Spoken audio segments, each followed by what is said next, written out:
దిశా news కి స్వాగతం. ముందుగా ముఖ్యాంశాలు.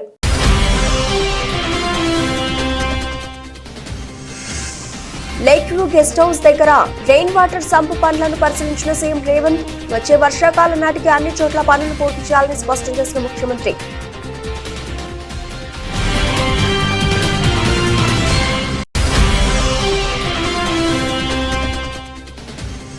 సీఎం చంద్రబాబు అధ్యక్షతన జరిగిన 41వ సిఆర్డీఏ అథారిటీ సమావేశం. అమరావతిలో కీలక పనులకు టెండర్లు పిలిచేందుకు సిఆర్డీఏ అథారిటీ ఆమోదం.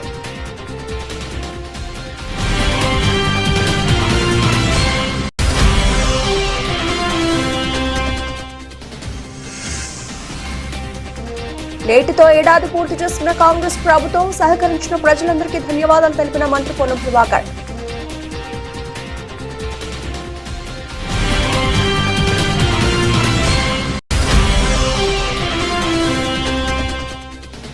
అన్నదాతలను గాలికి వదిలేశారంటూ మంత్రులు ఎమ్మెల్యేలపై వైసీపీ విజయవాడ సెంట్రల్ ఇన్ఛార్జ్ ధ్వజం.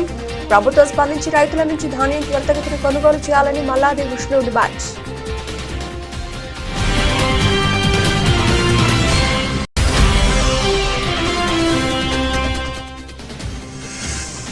రామాయంపేటలో ఘనంగా శ్రీకాంతాచారి వర్ధంతి వేడుకలు. శ్రీకాంతాచారి చిత్రపటానికి పూలమాలలు వేసి ఘనంగా నివాళులర్పించిన పలువురు.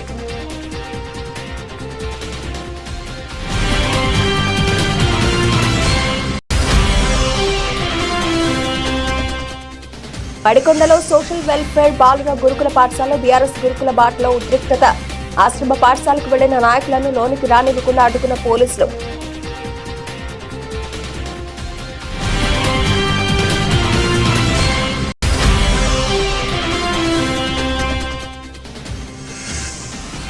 సచిన్ రికార్డుకు చేరువలో జైస్వాల్. మరో 283 రన్స్ చేస్తే all time India record break.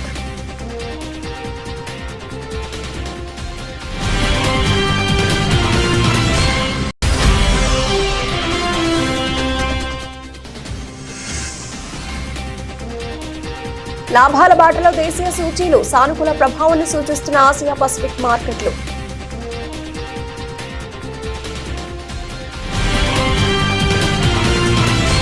Lake view guest house దగ్గర వరద నివారణ కోసం నిర్మిస్తున్న రెయిన్ వాటర్ పంప్ పనులను ముఖ్యమంత్రి రేవంత్ రెడ్డి పరిశీలించారు. రోడ్లపైన వరద మళ్లిస్తే నగరంలో ట్రాఫిక్ జామ్లను తగ్గించవచ్చని సీఎం తెలిపారు. వచ్చే వర్షాకాలం నాటికి అన్ని చోట్ల పనులు పూర్తి చేయాలని ముఖ్యమంత్రి స్పష్టం చేశారు. హైదరాబాద్ వ్యాప్తంగా గుర్తించిన 141 వాటర్ లాగింగ్ పాయింట్స్ దగ్గర రెయిన్ వాటర్ సంపులను నిర్మించాలని ఆదేశాలు జారీ చేశారు. ఈ కార్యక్రమంలో మంత్రి పొన్నం ప్రభాకర్, ఖైరతాబాద్ ఎమ్మెల్యే దానం నాగేందర్, మున్సిపల్ శాఖ principal secretary Dana Kishore, GHMC commissioner Ilambarthi, CM special secretary Ajith Reddy పాల్గొన్నారు. రాజధాని అమరావతిలో కీలక పనులు చేపట్టేందుకు సిఆర్డీఏ అథారిటీ సమావేశం ఆమోదం తెలిపింది. మొత్తం 11,467 కోట్ల రూపాయల మేర పనులకు అథారిటీ ఆమోదం తెలిపినట్లు మున్సిపల్ శాఖ మంత్రి పొంగూరు నారాయణ తెలిపారు. ఉండవల్లిలోని ముఖ్యమంత్రి చంద్రబాబు అధ్యక్షతన సిఆర్డీఏ 41వ అథారిటీ సమావేశం జరిగింది.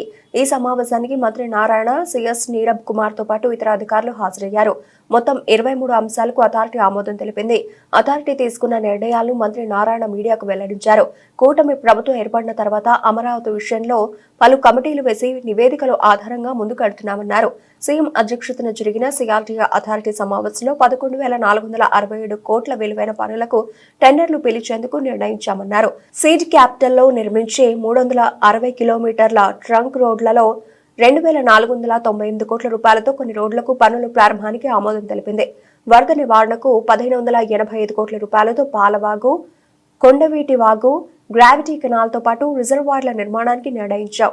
Gazetted, non gazetted, class 4 all India service అధికారుల భవనాల పనులను 3,523 కోట్ల రూపాయలతో చేపట్టేందుకు అథారిటీ ఆమోదం తెలిపింది. ప్రజల ఆకాంక్షలకు అనుగుణంగా 2023 డిసెంబర్ 3న తెలంగాణలో ఏడాది క్రితం ప్రజా ప్రభుత్వం ఏర్పడిందని మంత్రి పొన్నం ప్రభాకర్ పేర్కొన్నారు. సంవత్సర కాలంగా పరిపాలనకు సహకరించిన ప్రజలందరికీ తెలంగాణ ప్రభుత్వం పక్షాన, కాంగ్రెస్ పార్టీ పక్షాన హృదయపూర్వక ధన్యవాదాలు తెలిపారు. డిసెంబర్ 3, 2023 ఈరోజు డిసెంబర్ 3, 2024 కరెక్ట్ గా ఒక సంవత్సరం క్రితం ప్రజల ఆకాంక్షలకు అనుగుణంగా తెలంగాణలో ప్రజాప్రభుత్వం ఏర్పడ్డది. కాంగ్రెస్ పార్టీ శాసనసభ్యులుగా మెజార్టీ విజయం సాధించినాం. ఈ సందర్భంగా గత సంవత్సరం నుంచి జరిగిన పరిపాలనకు సహకరించిన ప్రజలందరికీ, సంవత్సరం క్రితం కాంగ్రెస్ ను బలపరిచి గెలిపించిన ప్రజలందరికీ హృదయపూర్వకంగా తెలంగాణ ప్రభుత్వం పక్షాన, తెలంగాణ కాంగ్రెస్ పార్టీ పక్షాన ధన్యవాదాలు తెలియజేస్తున్నాను.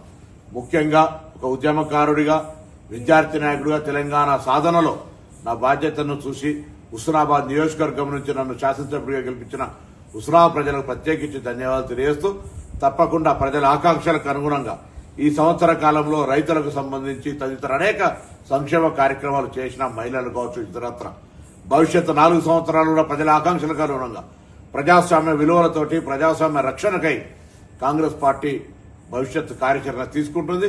ఇందుకు ప్రజలు ఏ విధంగానైతే గత సంవత్సరం ఆశీర్వదించినారో భవిష్యత్ కాలంలో కూడా ప్రతిపక్ష రాజకీయ కుట్రలను తిప్పికొట్టి దుష్ప్రచారాన్ని నమ్మకుండా కాంగ్రెస్ పార్టీని ఆశీర్వదించి బలోపేతం చేయమని రాబోయే కాలం లోపల తప్పకుండా ప్రజల ఆకాంక్షలకు అనుగుణంగా ప్రభుత్వాన్ని అందిస్తామనే మాటతో అందరికీ మరొకసారి ఈ సంవత్సర పదవి కాలం లోపల కాంగ్రెస్ ప్రభుత్వ పదవి 1 సంవత్సరం అవుతున్న సందర్భంగా ప్రతి ఒక్కరికి పేరు పేరున ధన్యవాదాలు తెలియజేస్తూ పొన్నం ప్రభాకర్.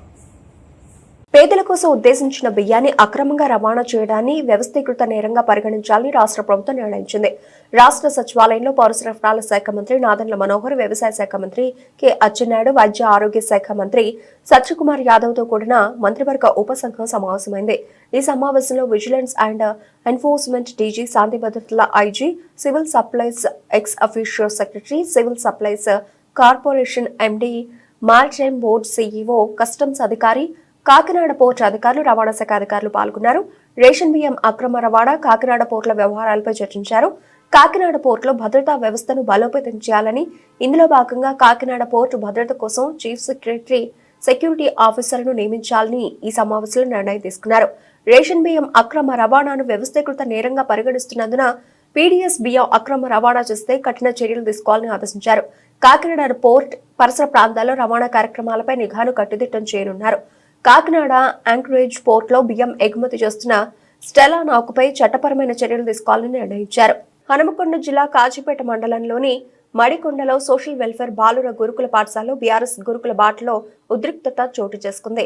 రాష్ట్ర నాయకులు ఏనుగుల రాకేష్ రెడ్డి, కార్పొరేటర్లు రాధికారెడ్డి, రవి నాయకుల ఆధ్వర్యంలో సందర్శన నిమిత్తం ఆశ్రమ పాఠశాలకు వెళ్లిన నాయకులను లోనికి రానియకుండా అడ్డుకున్నారు పోలీసులు. అనుమతి లేదంటూ బీఆర్ఎస్ నాయకులతో పోలీసులు వాగ్వివాదానికి దిగారు. దీంతో 50 మంది కార్యకర్తలు బలవంతంగా అరెస్టు చేసి మడికొండ పోలీస్ స్టేషన్ కు తరలించారు. బీఆర్ఎస్ నేత ఏనుగుల రాకేష్ రెడ్డి మాట్లాడుతూ, అరకొర వసతులతో నిర్వహిస్తున్న గురుకులాల తీరును మార్చేందుకు, సమస్యలను తెలుసుకునేందుకే ఈ గురుకుల బాట అని అన్నారు. అలాంటి పిల్లల్ని బలంగా, దృఢంగా తయారు చేయాల్సినటువంటి ప్రభుత్వము ఈరోజు కల్తీ ఆహారం పెడుతూ వాళ్ళని నిర్వీర్యం చేస్తున్నటువంటి నేపథ్యంలో, వాళ్ళని ఆసుపత్రుల పాలు చేస్తున్నటువంటి నేపథ్యంలో, వాళ్ళ మరణాలకు కారణమవుతున్నటువంటి నేపథ్యంలో ఈరోజు టీఆర్ఎస్ పార్టీ గురుకులాల బాట పేరు మీద రాష్ట్ర వ్యాప్తంగా ఉన్నటువంటి అన్ని గురుకుల పాఠశాలను సందర్శించడం జరుగుతూ ఉంది. భారతదేశ చరిత్రలో ఎప్పుడూ లేని విధంగా, ఎక్కడా లేని విధంగా సుమారుగా 48 మంది చిన్నారులు గత 10 నెలల్లో చనిపోవడం జరిగింది. అయినా ప్రభుత్వానికి కనువిప్పు కావడం లేదు. ప్రభుత్వం ఇంకా మొండిగా బిహేవ్ చేస్తున్నది. కాబట్టే ఈరోజు మేము ఈ పాఠశాలను సందర్శిస్తున్నాము. కానీ మేమేదో సంఘ విద్రోహ శక్తులమైనట్టు, మేమేదో పిల్లల భవిష్యత్తును నాశనం చేస్తున్నట్టు ఈరోజు ప్రభుత్వము మమ్మల్ని నిర్బంధించడము, మమ్మల్ని అడ్డుకోవడము మూర్ఖత్వం. ఇది చాలా దురదృష్టకరం. దీన్ని టీఆర్ఎస్ పార్టీ, బీఆర్ఎస్ పార్టీ తీవ్రంగా ఖండిస్తూ ఉన్నది. ప్రభుత్వ పాఠశాలను విజిట్ చేస్తే ఎక్కడ చూసినా కూడా ఈరోజు అన్ని సమస్యల వలయంగా ఈరోజు గురుకుల పాఠశాలలు తయారైనాయి. వాళ్ళ కాస్మెటిక్ బిల్లులు రావడం లేదు, వాళ్ళ హాస్టల్ సరిగా ఉండడం లేదు, డార్మెటరీలు సరిగా ఉండడం లేదు, వాళ్ళ వాష్రూమ్ సరిగా ఉండడం లేదు. పురుగుల అన్నం పెడతా ఉన్నారు, ఇవాటి అన్నం రేపు పెడతా ఉన్నారు. దాని కారణంగా పిల్లలు ఆసుపత్రిలో పాలవుతున్నారు. సుమారుగా 850 మంది పిల్లలు ఇప్పటికే ఆసుపత్రిలో పాలు కావడం జరిగింది. ఒకరోజు ఒక జిల్లాల వార్త వస్తే ఇంకో రోజు ఇంకో జిల్లాల వార్త వస్తున్నది. కాబట్టి ఒక బాధ్యతాయుతమైనటువంటి ఒక ప్రతిపక్షంగా ఈరోజు బీఆర్ఎస్ పార్టీ అన్ని పాఠశాలను సందర్శిస్తున్నటువంటి నేపథ్యంలో ఈరోజు మమ్మల్ని అడ్డుకోవడం, ఇది ప్రజాస్వామిక హక్కును అడ్డుకోవడమే అని చెప్పి ఈ సందర్భంగా గుర్తు చేస్తున్నాము. ప్రజాస్వామిక హక్కులను కాలరాయడమే అని చెప్పి ఈ సందర్భంగా గుర్తు చేస్తున్నాము. ప్రజాస్వామ్యంలో అధికార పార్టీకి, అధికార పక్షానికి ఎంత బాధ్యత ఉంటుందో ఒక బాధ్యతాయుతమైనటువంటి ప్రతిపక్షానికి కూడా అంతే బాధ్యత ఉంటుంది, అన్ని హక్కులు ఉంటాయని చెప్పి ఈ సందర్భంగా గుర్తు చేస్తున్నాం. గతంలో పాఠశాలను అందరం కలిసి పిల్లలతోటి మమేకమై వాళ్ళ ఆహారము వాళ్ళ పరిశుభ్రత ఎట్లున్నదని తెలుసుకోవడానికే విజిట్ చేయడం జరుగుతుంది. ఏ దౌర్జన్యాలకు దోపిడీలకు ఏది మేము పిల్లలకు కానీ వాళ్ళ టీచర్లకు కానీ వాళ్ళ ప్రిన్సిపల్ కానీ ఆటంకం కలిగించమని ఎంత మనవి చేసుకున్నా కూడా మమ్మల్ని టీచర్లు ప్రిన్సిపల్ ఒక రాజకీయ నాయకుల లెక్క ఎదురొడ్డి మమ్మల్ని స్కూళ్ళకి ఎంటర్ కానివ్వకుండా చేస్తూ వారే మేము వారిని ఎంతో గౌరవంగా మాట్లాడి ఎంతో గౌరవంగా చూసుకుంటే వారు నీ రాజకీయం వద్దు, నువ్వు వద్దు, నీకు పర్మిషన్ లేదు అని అంటే తల్లిదండ్రులుగా లేకపోతే స్టూడెంట్స్గా లేకపోతే ఈ ఊరి పౌరులుగా ఈ స్కూల్లో చదివే పిల్లలకు మేము బాధ్యతలుగా వచ్చి చూద్దామని ఉద్దేశంతో రావడం జరిగింది. కానీ మరి వారు ఎందుకు భయపడుతున్నారో అర్థం కాలేదు. మంచి ఆహారం ఇవ్వట్లేదా, పరిశుభ్రతగా స్కూల్ లేదా, మేము వస్తే మరి ఆ పరిశుభ్రత లేదు అని లేకపోతే మంచి ఆహారం పెట్టట్లేదని ప్రజలకు చెప్పడం లేకపోతే పబ్లిసిటీ చేయడము ఏమైనా చేస్తారని వాళ్ళు భయపడుతున్నారా, మాకు అదే విషయం అర్థం కావట్లేదు. ఇంత బాధ్యతగా మేము పొద్దున్న నుంచి 2 గంటల నుంచి మేము వెయిట్ చేస్తున్నాం. అయినా మమ్మల్ని గేట్ కట్టుకొని వాళ్ళ స్కూల్లో క్లాసులన్నీ వదిలేసి మాకే గేట్ కాపలా కాసుకుంటా మమ్మల్ని అడ్డుకుంటూ ఈ అరేంజ్మెంట్ చేయడం మమ్మల్ని ధిక్కరించినట్టుగా మేము భావిస్తున్నాం. అన్నదాతల్ని కూటమి ప్రభుత్వం గాలికి వదిలేస్తుందని వైఎస్ఆర్సీపీ అధికార ప్రతినిధి కైలి అనిల్ కుమార్ విమర్శించారు. వైఎస్ జగన్ ప్రభుత్వంలో తమకు గోనె సంచులు సప్లై చేసేవారు, మద్దతు ధరకి ధాన్యం కొనుగోలు చేసి తాము అకౌంట్లో డబ్బులు వేసేవారు అని రైతులు గుర్తు చేసుకుంటున్నారని తెలిపారు. గత వైఎస్ఆర్ కాంగ్రెస్ పార్టీ ప్రభుత్వంలో 39 లక్షల మంది రైతుల దగ్గర నుంచి దాదాపుగా 68,000 కోట్ల విలువైన 3.53 కోట్ల టన్నుల ధాన్యాన్ని సంపూర్ణ మద్దతు ధరకు కొన్న ఘనత జగన్మోహన్ రెడ్డి గారిది అనే విషయాన్ని ఒక్కసారి ఈ రాష్ట్ర ప్రజలు గుర్తు చేసుకుంటా ఉన్నారు. ఈరోజు గ్రామాల్లో మేమేదో చెప్పడం కాదు, గ్రామాలకు వెళ్ళినప్పుడు జగన్మోహన్ రెడ్డి గారి ప్రభుత్వంలో మాకు మద్దతు ధర వచ్చింది, జగన్మోహన్ రెడ్డి గారి ప్రభుత్వంలో మాకు ఈ గోనె సంచులు వెంటనే సప్లై చేసేవాళ్ళు, ఒకవేళ వాతావరణంలో ఏదైనా ఇబ్బంది వస్తే వెంటనే ప్రభుత్వం నుంచే టార్పాలిన్లు సప్లై చేసేవాళ్ళు, మా డైరెక్ట్ గా మా అకౌంట్ లోకి డబ్బులు వచ్చి పడాయి అని సంతోషంగా 21 రోజుల్లోపు డబ్బులు వచ్చి పడాయని చెప్పి చాలా సంతోషంగా ఈరోజు చెప్తా ఉన్నారు. అదేమనంటే రకరకాలుగా డైవర్షన్ పాలిటిక్స్ చేస్తా ఉన్నారు. ఈ డైవర్షన్ పాలిటిక్స్ లో అంటే రైతు గురించి మర్చిపోయారు, వాళ్ళు ఇచ్చిన హామీల గురించి మర్చిపోయారు, అన్ని కూడా మర్చిపోయి జగన్మోహన్ రెడ్డి గారి ప్రభుత్వం ఆ విధంగా చేసింది, లేకపోతే ఇంకొకరు ఈ విధంగా చేశారు. జగన్మోహన్ రెడ్డి గారు ప్రభుత్వం మీరు ఏం చేసిందో మీకు తెలుసు, ప్రజలకు తెలుసు. ప్రజలు ఈ రోజు గుర్తు చేసుకుంటా ఉన్నారు. జగన్ అన్న ఈ రోజు ముఖ్యమంత్రిగా ఉంటే రైతు ఎంతో సంతోషంగా ఉండేవాడు, రైతుకి రైతు భరోసా వచ్చేది, పిల్లలకి అమ్మఒడి వచ్చేది. ఇప్పటి వరకు ఫీజు రీఎంబర్స్మెంట్ రాలేదు. ఇప్పుడు దాదాపుగా 3 క్వార్టర్లు అంటే అంతకుముందు ఇంకో క్వార్టర్ 4 క్వార్టర్లు ఇంతవరకు కూడా ఫీజు రీఎంబర్స్ ఇవ్వకపోతే అందరూ ఇబ్బందులు పడి ఇవన్నీ కూడా పట్టించుకునే పరిస్థితులు ఎక్కడా కూడా కూటమి ప్రభుత్వానికి లేవు. వీళ్ళకి ఎంతసేపు కూడా డైవర్షన్ పాలిటిక్స్, వాళ్ళ సంపాదన, మద్యం లేకపోతే శాండ్ వీటి మీదే దృష్టి ఉంది తప్ప రైతుని ఆదుకునే పరిస్థితి లేదని చెప్పి ఈ సందర్భంగా మీ ద్వారా తెలియజేసుకుంటూ, పేద మహిళలకు, విద్యార్థులకు, రైతులకు, నిరుద్యోగుల సంక్షేమానికి పెద్దపీట వేసిన ఏకైక ప్రభుత్వం కాంగ్రెస్ ప్రభుత్వం అన్నారు. ఆలేరు ఎమ్మెల్యే ప్రభుత్వపు బీర్లా ఎల్లయ్య యాదాద్రి జిల్లా యాదగిరిగుట్టలో నిర్వహించిన ప్రజాపాలన ప్రజా విజయోత్సవాల ర్యాలీలో పాల్గొన్న ఆయన రైతులకు ఏకకాలంలో రుణమాఫీ చేసి రైతులను ఆదుకున్నామన్నారు. సంవత్సర కాలంలో ప్రభుత్వం అందించిన ప్రజాపాలనను ప్రజలకు తెలియజేయడానికి 9 రోజులు వారోత్సవాలు నిర్వహిస్తున్నామన్నారు. బీఆర్ఎస్ ప్రభుత్వం 10 సంవత్సరాల కాలంలో చేయని అభివృద్ధి 10 నెలల కాలంలో అభివృద్ధి చేసిన ఘనత కాంగ్రెస్ పార్టీదన్నారు.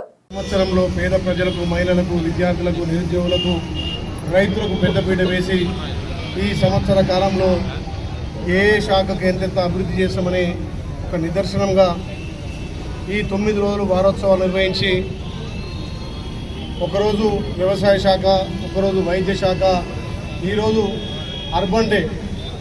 అర్బన్ డే సందర్భంగా ఆలేరు నియోజకవర్గం యారుట పట్టణ మున్సిపాలిటీలో ఇన్ఛార్జిగా వచ్చినటువంటి పెద్దలు, ఆయిల్ ఫెడ్ చైర్మన్ అన్న జంగారావురెడ్డి గారు, జేసీ గారు, అదేవిధంగా మున్సిపల్ చైర్మన్ గారు, కమిషనర్ గారు, గౌరవ సభ్యులు, ప్రజాప్రతినిధులు కూడా పెద్ద ఎత్తున పాల్గొని ఏదైతే ప్రభుత్వం చేపట్టినటువంటి పథకాలను ప్రజలకు వివరించడం కోసం ఏ శాఖను ఏ రకంగా అభివృద్ధిలో తీసుకుపోయినాం.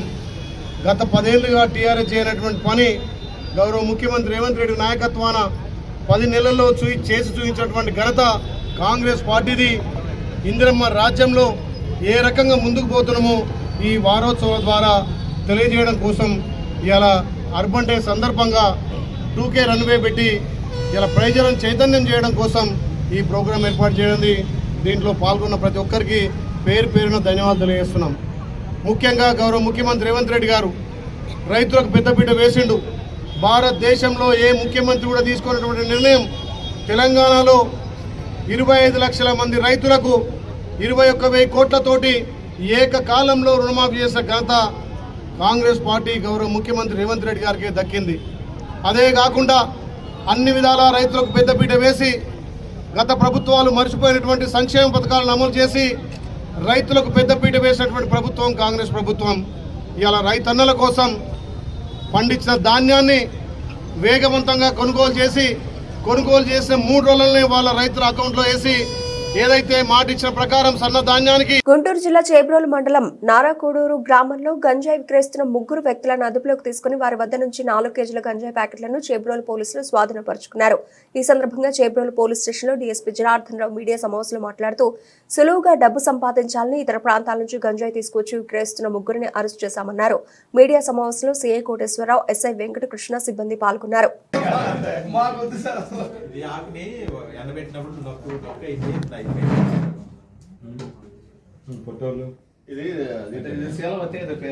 మంచి క్వాలిటీ కట్టి ఈ చుట్టుపక్కల స్పిన్నింగ్ మిల్ చేసే వర్కర్లకి అందరికి అమ్ముకుంటూ ఈ వ్యసనాలకు అలవాటు పడ్డారు.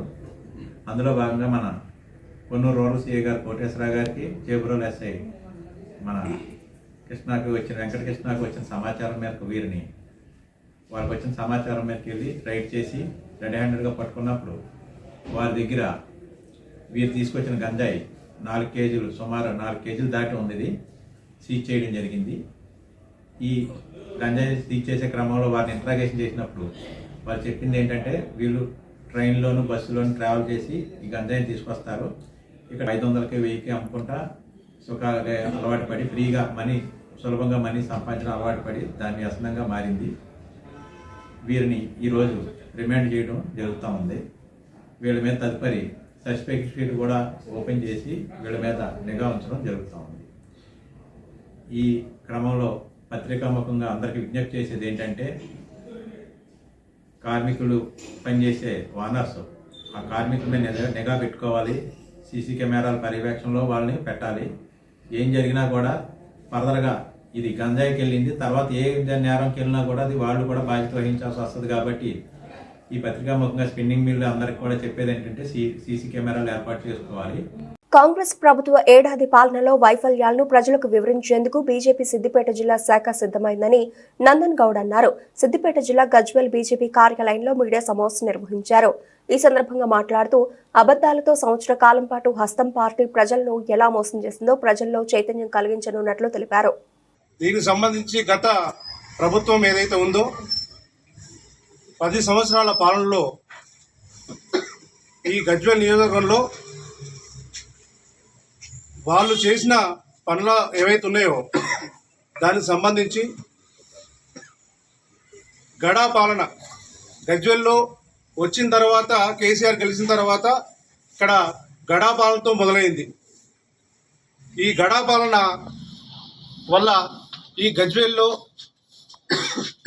ఎన్నో అవకతవకలు జరిగినాయి.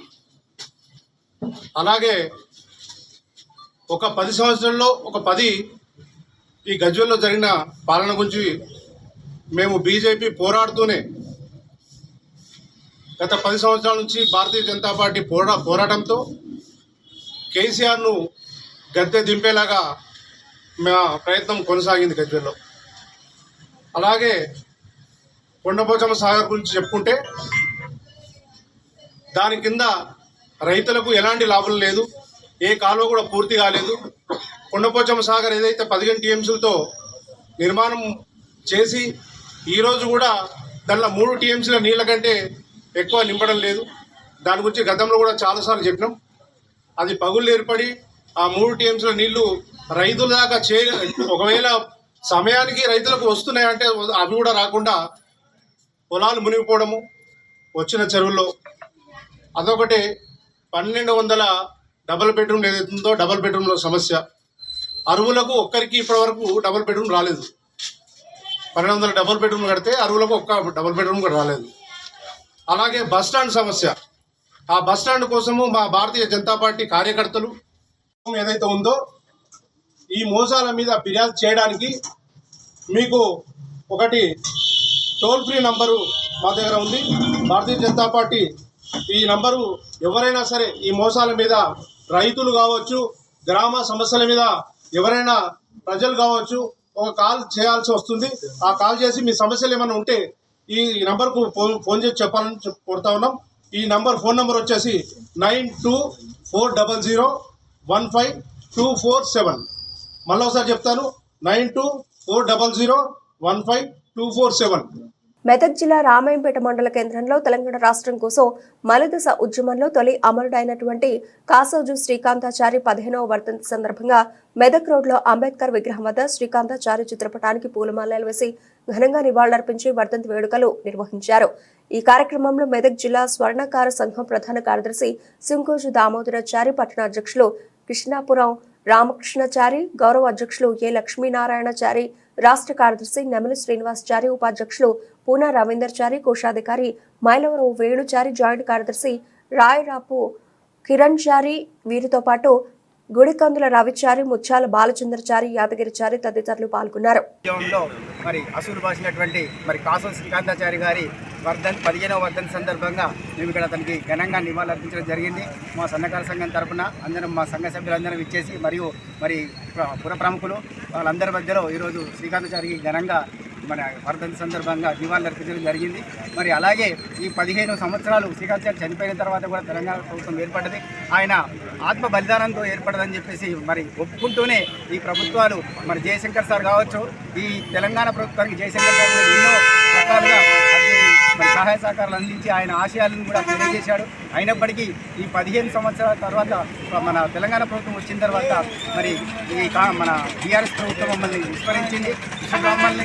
అలాగే మరి ఆ తర్వాత ఇప్పుడు కాంగ్రెస్ ప్రభుత్వం ఏర్పడ్డది. ఈ కాంగ్రెస్ ప్రభుత్వం అయినా కానీ మా విశ్వబ్రాహ్మణ్ని ఒక కార్పొరేషన్ ఏర్పాటు చేసి 1,000 కోట్ల రూపాయలు కార్పొరేషన్ ప్రకటించి మా సన్నకారుని మరి అలాగే మా 5 వృత్తుల్ని మరి కమ్మరి, పంచరి, శిల్పి ఇలాంటి మరి వడ్రంగి ఇలా 5 కులాలు ఉన్నటువంటి మా 5 పంచదాయుల్ని మరి ఖచ్చితంగా ఆదుకోవాల్సిన అవసరం ఉంది ఈ గవర్నమెంట్కి అని చెప్పేసి గత ప్రభుత్వం ఆల్రెడీ మా విశ్వకర్మల్ని విస్మరిస్తేనే మరి గుడిచిపెట్టుకుపోయింది బీఆర్ఎస్ గవర్నమెంట్. మరి ఈ గవర్నమెంట్ అయినా కాంగ్రెస్ గవర్నమెంట్ అయినా మా విశ్వబ్రాహ్మణ్ని ఖచ్చితంగా గుర్తించి ఒక కార్పొరేషన్ ఏర్పాటు చేసి మా స్వర్ణకారులు ఇప్పటికే బంగారం ధరలు పెరిగి ఎన్నో రకాలుగా ఇబ్బందులు పడుతున్నాం. మరి మా ఇబ్బందులు గుర్తించి ఇప్పటికైనా ఈ కాంగ్రెస్ ప్రభుత్వం రేవంత్ రెడ్డి గారి ప్రభుత్వం ఖచ్చితంగా మాకు మరి సాయం చేయాలని చెప్పేసి మరి 0% విత్తులకు అమౌంట్ ఇచ్చేసి మమ్మల్ని ఆదుకోవాలని చెప్పేసి శ్రీకాంతాచారి వర్ధంతి సందర్భంగా అతనికి మన స్వర్ణకార సంఘం నుంచి నివాళులు అర్పించడం జరుగుతుంది.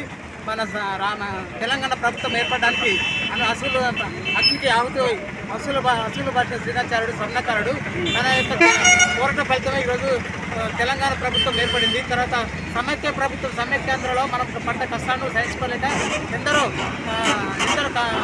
అన్ని జాతుల వారు అన్ని జాతుల వారు అన్ని వర్గాల వారు అన్ని తెగల వారు పోరాడి ఈ యొక్క తెలంగాణ ప్రభుత్వాన్ని ఏర్పాటు చేసుకున్నాము. ఈ తెలంగాణ ప్రభుత్వం ఏర్పడిన తర్వాత కొన్ని ముఖ్యంగా ఏంటంటే 8 విధాలుగా తెలంగాణ రాష్ట్రం అభివృద్ధి చెందిన తర్వాత కొన్ని కులాల వారు మాత్రం చాలా నష్టపోయారు. కులాల విధంగా చూస్తే ఏ కులానికి కానీ సరైన న్యాయం జరగడం లేదు.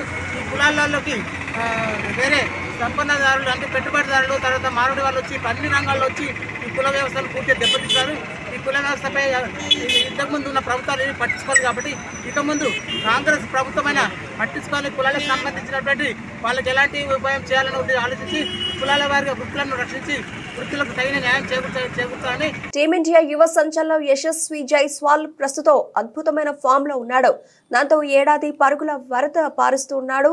ఇక బోర్డర్ గవాస్కర్ ట్రోఫీలో భాగంగా పెర్త్ వేదికగా జరిగిన తొలి టెస్ట్ ఈ యంగ్ ప్లేయర్ భారీ సెంచరీ బాదిన విషయం తెలిసిందే. ఈ మ్యాచ్ తొలి ఇన్నింగ్స్ లో డకౌట్ అయిన అతడు రెండో ఇన్నింగ్స్ లో అద్భుతంగా ఆడి శతక నమోదు చేశాడు. దాంతో భారత ఆతిథ్య జట్టును ఏకంగా 295 పరుగుల తేడాతో మట్టి కనిపించింది. ఈ అద్భుత ఇన్నింగ్స్ కారణంగా ఆసీస్ మీడియా మనోడిని పొగడ్తలతో ముంచేసింది. జైస్వాల్ ను విరాట్ కోహ్లీతో పోల్చిన అక్కడి మీడియా అతన్ని న్యూ కింగ్ గా పేర్కొన్నాయి. ఇక ఏడాది దుమ్మురేపుతో ఉన్న జైస్వాల్ స్వదేశంలో ఇంగ్లాండ్తో జరిగిన టెస్ట్ సిరీస్ లో ఏకంగా 700కి పైగా పరుగులు చేసిన విషయం తెలిసిందే. ఆ తర్వాత బంగ్లాదేశ్, న్యూజిలాండ్ సిరీస్లోనూ పర్వాలేదనిపించాడు. ఇలా ప్రస్తుత క్యాలెండర్ ఇయర్ లో టెస్ట్ లో జైస్వాల్ ఇప్పటికే 1280 రన్స్ చేశాడు. మరో 283 పరుగులు సాధిస్తే భారత్ తరఫున ఒక క్యాలెండర్ ఇయర్ లో అత్యధిక స్కోర్ చేసిన ఆటగాడిగా నిలుస్తాడు. ఇప్పటి వరకు ఈ record master blaster Sachin Tendulkar పేరిట ఉంది. 2010లో సచిన్ 14 మ్యాచ్ల్లో 1562 రన్స్ చేశాడు. ఇండియా తరఫున ఇప్పటి వరకు ఈ పరుగులే అత్యధిక. ఇక దేశీయ సూచీలు లాభాల జోరును కొనసాగుతున్నాయి. ఫైనాన్స్, బ్యాంకింగ్, స్టాక్స్ రాణిస్తూ ఉండడం, స్మాల్ అండ్ మిడ్ క్యాప్ లో పెట్టుబడులు స్టాక్ మార్కెట్లకు కలిసి వస్తోంది.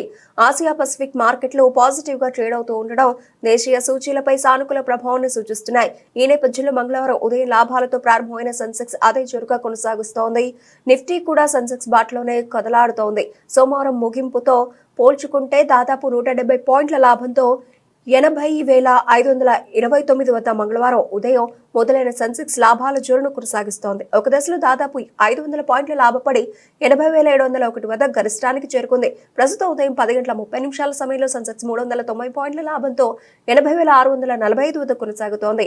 మరోవైపు నిఫ్టీ కూడా సెన్సెక్స్ బాటలోనే కదలాడుతోంది. దాదాపు 100 పాయింట్ల లాభంతో రోజును ప్రారంభించింది.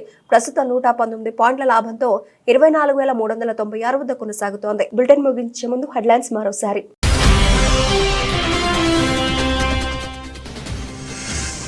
లేక్ వ్యూ గెస్ట్ హౌస్ దగ్గర రెయిన్ వాటర్ సంపు పనులను పరిశీలించిన సీఎం రేవంత్. వచ్చే వర్షాకాలం నాటికి అన్ని చోట్ల పనులు పూర్తి చేయాలని స్పష్టం చేసిన ముఖ్యమంత్రి.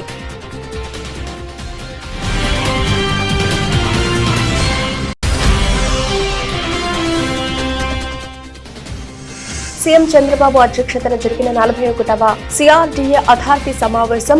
అమరావతిలో కీలక పనులకు టెండర్లు పిలిచేందుకు సిఆర్డీఏ అథారిటీ ఆమోదం.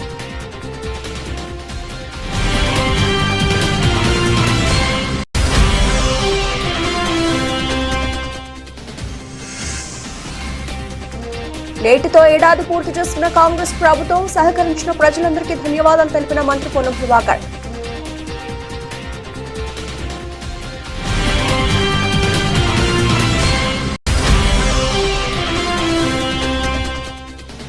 అన్నదాతలను గాలికి వదిలేశారంటూ మంత్రులు, ఎమ్మెల్యేలపై వైసీపీ విజయవాడ సెంట్రల్ ఇన్ఛార్జ్ ధ్వజం. ప్రభుత్వం స్పందించి రైతుల నుంచి ధాన్యం త్వరితగతిన కొనుగోలు చేయాలని Malladi Vishnu demand.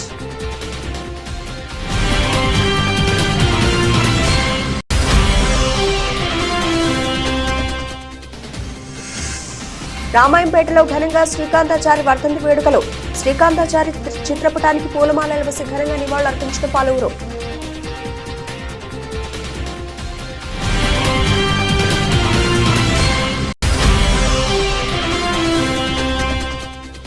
పడికొండలో social welfare బాలుర గురుకుల పాఠశాలలో బీఆర్ఎస్ గురుకుల బాటలో ఉద్రిక్తత. ఆశ్రమ పాఠశాలకు వెళ్లిన నాయకులను లోనికి రానివ్వకుండా అడ్డుకున్న పోలీసులు.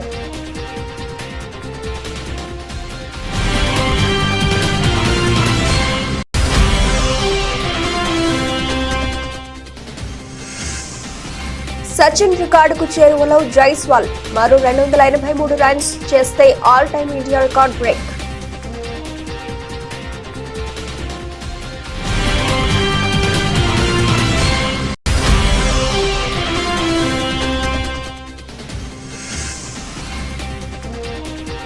లాభాల బాటలో దేశీయ సూచీలు. సానుకూల ప్రభావాన్ని సూచిస్తున్న ఆసియా పసిఫిక్ మార్కెట్లు.